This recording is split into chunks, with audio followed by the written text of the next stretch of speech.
Evening, y'all. How's it going? Welcome to another Lockdown Live chat. As usual, joined with my awesome co-host, the purveyor of all things Dracona Media, Mr. Alec Larson. How's it going, man? Oh, no, it's really good, man. What can I tell you? What's news? Alan is wrapping up the mix of the new Abhorrent Anomaly single featuring Sahil on, well, the lead vocal actually for that track. Wow. And I also received the artwork for the Helica album, which is still being worked on, but has quite a few guests as well. So that's also going to take some time. So yeah, cool things in this That's camp. good shit, man. This is good news. Yeah, we've gone a couple of weeks with you saying, nothing going on, and now we're getting a little tsunami of productivity going down. So hell yeah. Well, yeah. Let's move away from talking about new music. We're gonna go get a little bit retrospective, if you will. We're joined today by the man, the myth, the legend, Mr. Adam Patna. How's it going, man? Pretty good, man. Pretty good. Surviving the lockdown. Yeah. And Orders out. Need some shows. I was gonna say, kind of delving into this chat, as per all our lockdown chats, we kind of started at the beginning of lockdown. You had a couple of things going on, and then obviously lockdown hit and kind of set the brakes on. So almost a year later, how things been going your side? How's this pandemic been treating you? Well, surprisingly, I work in advertising, and it's been absolutely insane. So I must admit, I haven't really had much time to feel sorry for myself. It's just been working crazy hours, and I haven't actually had much time to myself. So if anything, the quietening on the music side, it gave me a little bit of time to actually focus on the work side of things. But I'm sick to death of it now, man. Need some getting a bit bored. Damn right. Well, I guess it's all about balance. So while we wait for this whole lockdown to be lifted, let's get a little bit like nostalgic here.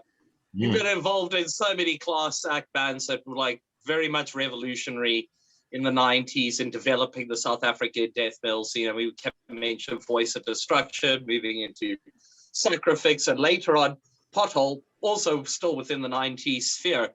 All three very brutal bands, but all very different, tonally. Very different approaches. Yeah.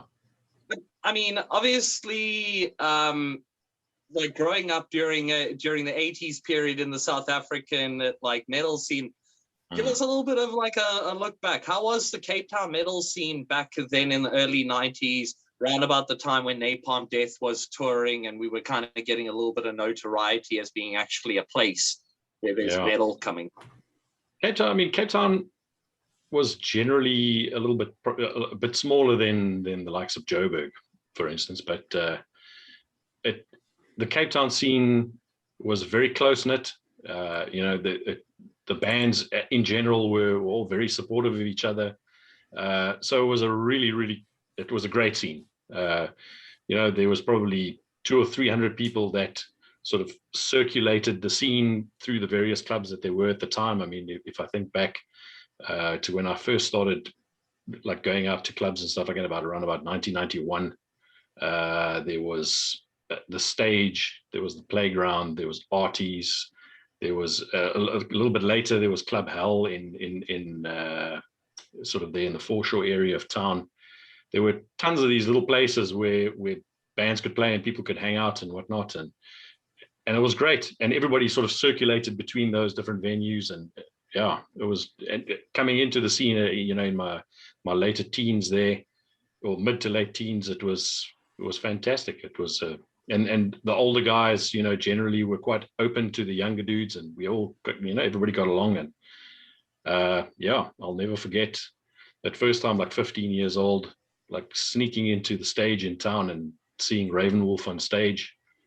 Walked into the door and they were playing Seek and Destroy by Metallica, and it just completely blew my head off. It was brilliant. And, you know, I mean, my initial music side of things, but my introduction to music was from sub-B or grade 2, whatever it was. I started playing the violin, and I played that right into high school and stuff. But, you know, as the metal kind of came into the picture, you know, that didn't last. And, you know, started hanging out with like-minded people, and eventually, you know, got into the music, into the metal band side of things, almost by accident.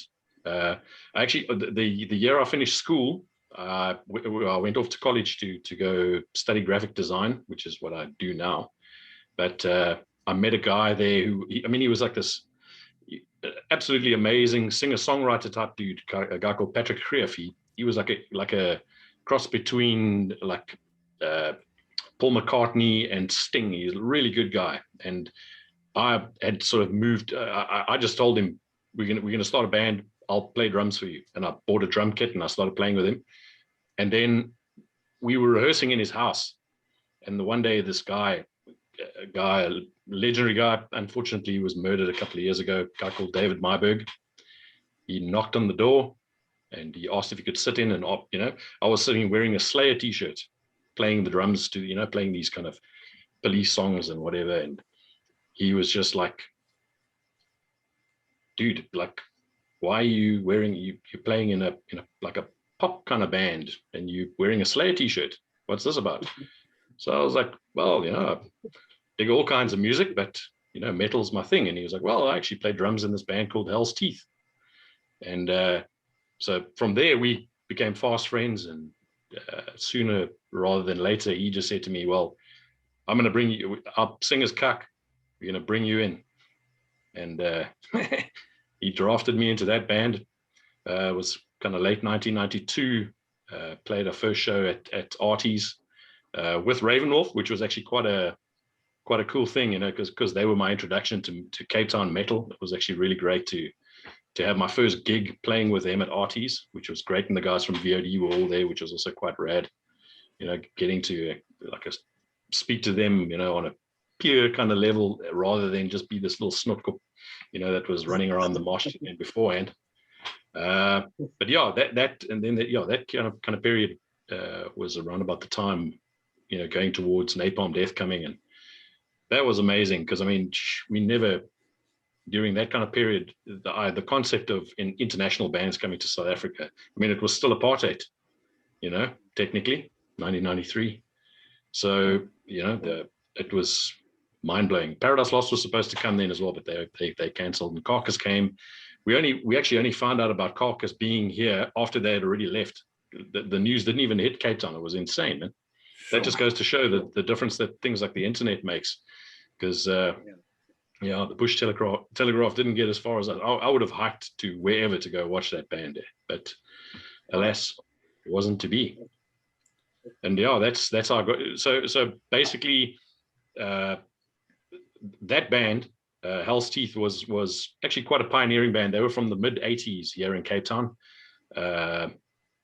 Sure, it was like VOD, Hell's Teeth. A little bit later, I think Slayer Riet came along. And then from there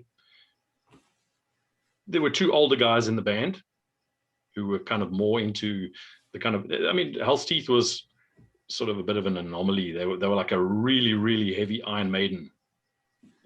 Sure. That's what they were trying to be till I came along and I started barking on top of what they were doing. And between the lead guitarist Noel, Davey, and myself, we were the young bucks. We were still in our teens, and you know, things like Sepultura, and we were heavily into bands like SOD and obviously Slayer, and the thrash thing was actually still only winding down. The Clash of the Titans had only just happened a little bit before that, so thrash was still semi a thing, and death metal was exploding. Like bands like Dayside and all that were massive at the time, Obituary, and but we just thought that was a bit of the flavor. So we were very keen on doing sort of like a hardcore cross. Another band that was big for us was a band called Dead Horse. They're like a Texan hardcore thrash type band, and we were massive into those kind of things. So that field is breaking away from Hell's Teeth. We started Pothole, and yeah, to start. I mean, at that point, I mean, Davey was such a good drummer. I was a drummer, but he was way better than me. So there was no point in fighting over that side. So I thought, okay, I'll get a guitar. You know, I used to play the violin, so I'll kind of just transpose it to that, and I'm sure I can do it. Bought the guitar and the amp and all the rest of it, and we took a couple of months to hash some stuff together. And I mean, we just started out mostly with playing covers as well. I mean, so we eventually as well. I mean, we had a side project called Sepultura, where we did like Sepultura covers and stuff like that, which was great. We had some absolutely mental shows that we had a mental show at Artie's in about 1996. Insanity. I mean, the reception of the crowd back then was mental, because these days you kind of tend to find that most of the people that are in the crowd are in bands, and you can get a lot of posing and preening, you know, by band people kind of watching the other people on the stage, and you know, they don't want to give too much. And back in those days, you know, there were a handful of bands and everyone else was fans, you know. So it was a lot more, the reception to the bands was, it just felt a lot more familial, if you know what I mean by that. Then eventually, that band, we got signed to Way Cool Records. There's a guy called Henny LaGrange. He started Way Cool Records, which was at that, well, certainly from the mid 90s to the late 90s, it was the biggest independent record label in South Africa. He had bands like Hog Hoggity Hog and what was that band? Can't remember their name now. A whole bunch of bands. And bands that were, you know, they were actually getting into the charts and stuff like that. But he was, I mean, he's a bit of a maverick himself, and he got us all, you know, he had distribution in all the music stores and all that kind of stuff. So, you know, getting the material out there was great. He got all of us bands onto the, you know, Barney Simon's show on Radio 5, you know, Live at 5 and all that kind of stuff. So there was a lot of stuff going on. It was during that period where VOD first came back, and yeah, they all came back to South Africa apart from Dickon. So that's when I jumped in with them and played with them for a year or so, helping out while, you know, because Dickon wasn't here. And it was around about that time as well that Pothole sort of came to an end. We did 2 albums. Yeah, then it just so happened it was around about the same time that Tom, the original Sacraphyx vocalist, he left, and obviously I was fast mates with him, you know, on the scene, and big mates with Alec specifically, and he just came to me and said, well, pull in. So that was that, and it was not too long after that we got invited to go over to Wacken. We went over there, played. It was quite an interesting thing, because I mean, up until the late 90s, everything, if you wanted to record, you either recorded on your little tape deck, you know, in your bedroom, in your band room or whatever it is, or you went into like a proper studio. And yeah, studios back then were quite expensive, and especially when you're younger, you know, people are apprentices or they unemployed or whatever, and nobody has bucks. So it was a great thing being on Way Cool Records, because they paid for everything, you know. So they paid for the studio, the mastering, the duplication, the distribution. Everything was sorted out by them. Advertising, getting us into magazines. It was actually quite insane. But towards the end of that, then the whole digital recording side of things started to come into it, you know. And specifically there in those early days with Alec, that's when he was like, okay, cool. You know, he got himself he was working at Paul Bothner's at the time, so he was already quite clued up on all the technicalities of what he needed to do. And so he got himself a PC. It was like a Pentium 4 at the time, you know, with like a bloody 500 meg hard drive and about 32 megs of RAM. And he got this Cubase, I'll never forget, Cubase VST32. I've still got it lying somewhere in a box here at the back. And we recorded some demo stuff, which we actually took with us to Wacken. and dished out while we were there. But I mean, it was it was absolutely terrible, because I mean, we didn't know what the hell we were doing. I mean, we had obviously, for me, I'd recorded 2 albums at the London Connection studio in Cape Town. So I had, I kind of, looked over the shoulders and saw the process and how it kind of worked, and we were kind of making it up as we went along, with Alex sitting behind the driver's seat. And because Sacraphyx was his baby, despite what anyone will tell you. Alec, Surridge, currently in Chaos Doctrine and Adrift, legend, absolute legend. Sacraphyx was his baby. And yeah, so that went, I think it was till about 2005, but by that stage already, I'd actually through Henny, I had started this other. It was like a goth rock project called Revelous, and we had original VOD vocalist Stuart on vocals. Some of the guys from Grimlich were also in the band. Our Sacraphyx drummer Adrian was on keyboards. It was like a bit of a mishmash, but it was a lot of fun. We had chicks in cages on the side of the stage, and it was like quite a palaver, but it was fun doing this. And that morphed, that kind of went into a more rock oriented, like harder rock type thing called the Summer Underground, which was what I was doing up until a couple of years ago. And since then, yeah, just been dinking around in the studio, and from there as well, that's where I started setting up my own little setup, Pro Tools setup at home, and got going into that. And because why spend money in someone else's studio when you can rather use that money and build your own? And it's possible these days. Yeah. Awesome. That's about, yeah. I think you touched on it a little bit, but it's quite cool to hear like the history. And you did touch on it a little bit about like how it compares to like the modern times. So what's your sort of thoughts on the modern scene as it stands, and also like how the quality of bands recordings that are coming out these days?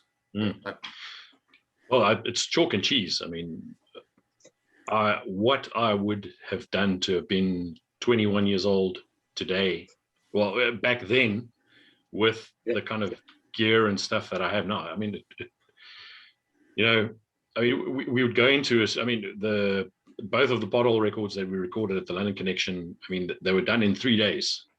Everything from tracking, mixing, mastering, the works done. Like literally everybody laying down their tracks. It was literally like three takes at a push. You know what I mean? Like everything had to be tracked in 2 days, and then the mixing and mastering and all that stuff was the next 3 days. So 2 days, that was it.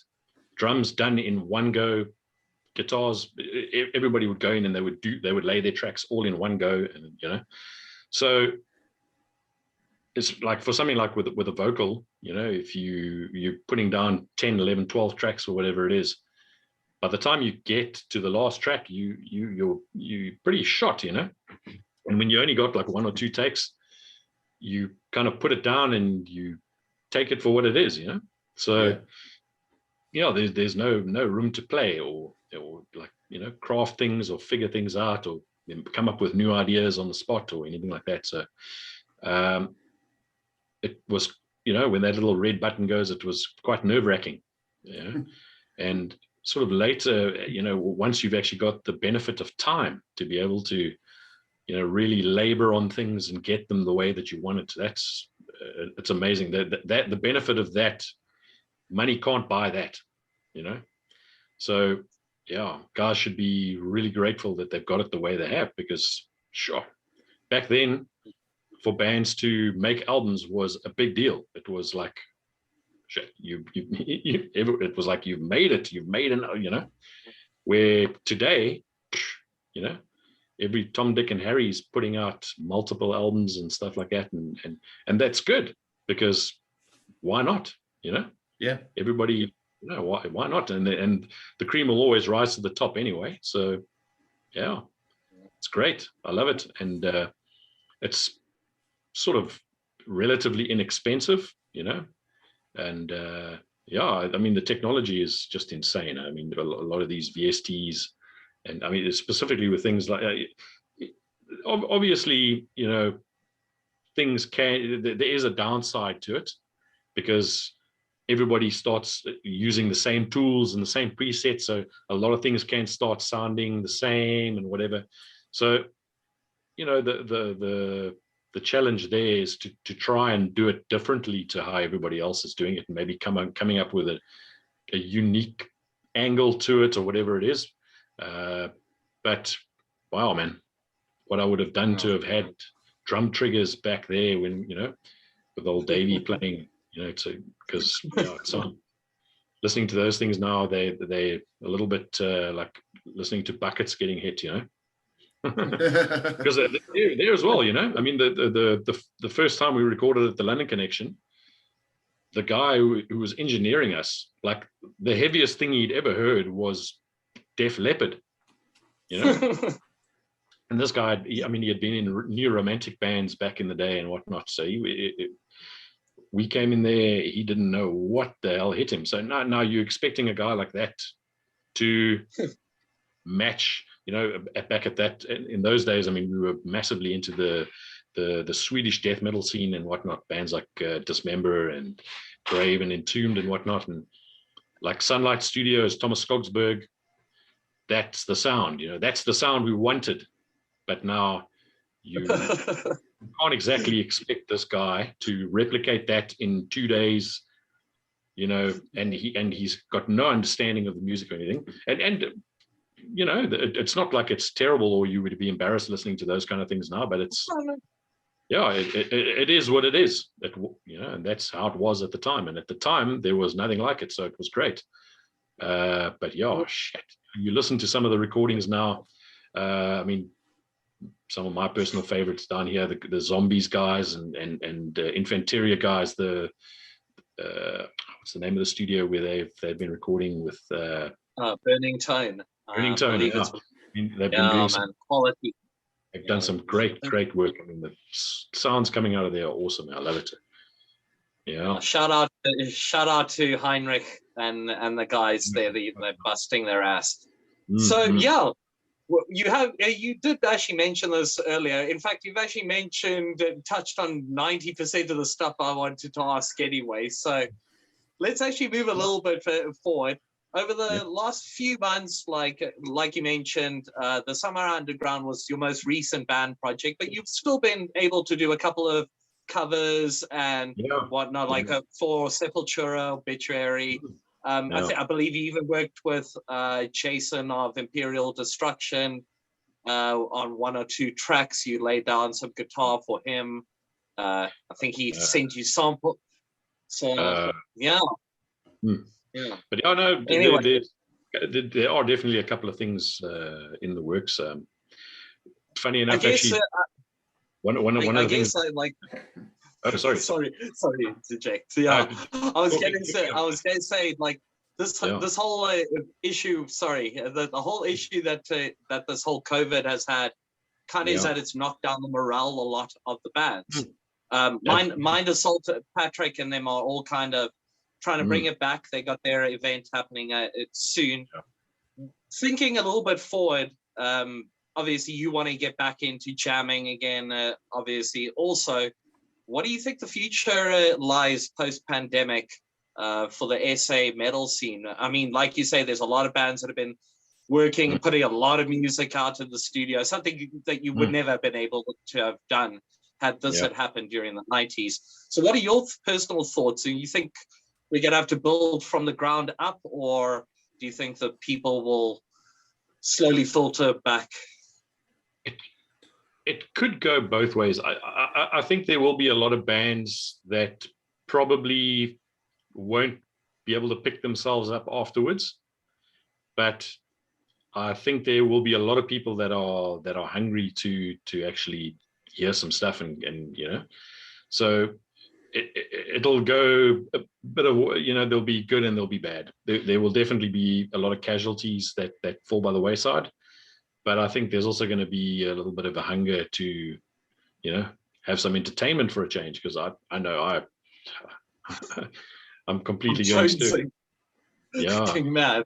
This is the longest I've never been to a show or seen a live band or anything. It's terrible. The smell of those stinky, sweaty clubs are. You miss it. Yeah. So, but hopefully sooner rather than later. Man. But yeah, I suppose putting recorded stuff out there, that's what it's going to have to be for the short term. Oh yeah. I Yeah, think but yeah. I was just going to No, say. I was just going to say that. Yeah, the speaking of Alec there just now, Alec Surridge, we're actually busy tinkering around with some like re-recording some of the old Sacraphyx stuff as well to give it the modern sheen and do it some justice, because some of those songs need to be heard properly. Hell yeah. Damn right. Awesome. It's amazing you guys still have the stem files for it. I mean, that's kudos. Kudos. Oh, 100%. Hell yeah. Yeah. Awesome. I guess that's a good segue into like the final question with our talk coming to like a close with our sort of time limit. Is there, besides the new Sacraphyx stuff, is there anything you would like to like plug or mention just before we finish our talk? Yeah, well, I mean, aside from because as part of my day job, I do a lot of jingle type stuff as well. So I dabble in a lot of different styles of music, but I still I'm keen to do some more writing on the heavier side of things for myself. But one thing that I want to do, my next thing I'm going to be doing is a tribute to LG Petrov from Entombed. I'm going to do an Entombed cover. So that's kind of in the works at the moment, because I mean he's my absolute hero. With Sacraphyx getting to tour with them back in the day, that was mind-numbing stuff. So yeah, got to give a bit of a kudos there to LG, and hopefully I can maybe get someone like Ufa to do a guest appearance or something on it. That'll be quite rad. So yeah. That's in the Well, works. it's a small place with this whole internet thing. We're all connected now a lot easier. And I mean, again, yeah, like with that in mind, obviously, thank you for joining us, man. Like, we know you're really busy. Time is not on the side, but we looking forward to actually hearing some new material coming out from you in whatever capacity. You're always the shred king, so we can't wait to hear more stuff. And yeah, man, just keep rocking. Keep your head held high. We'll be back to the stages and the sweaty clubs soon enough. Cool. Well, yeah, man. Alec, I think that's probably a good point to end this week's chat. A little bit of a retrospective. Let people know that we've actually have it a lot more cushier now than we did back then, so we can be grateful. Hopefully a little bit of motivation for the new bands also, use this time recorded if you can, because you have the privilege. So yeah, man, Adam, thank you so much for joining us, man. It's been a pleasure and an honor. And yeah, thanks everybody for tuning in. We'll be back same time, same place, same location on the interweb. And yeah, just stay normal. As normal as the new normal will allow. Have an awesome one, guys. Cheers. Cheers, guys. Cool.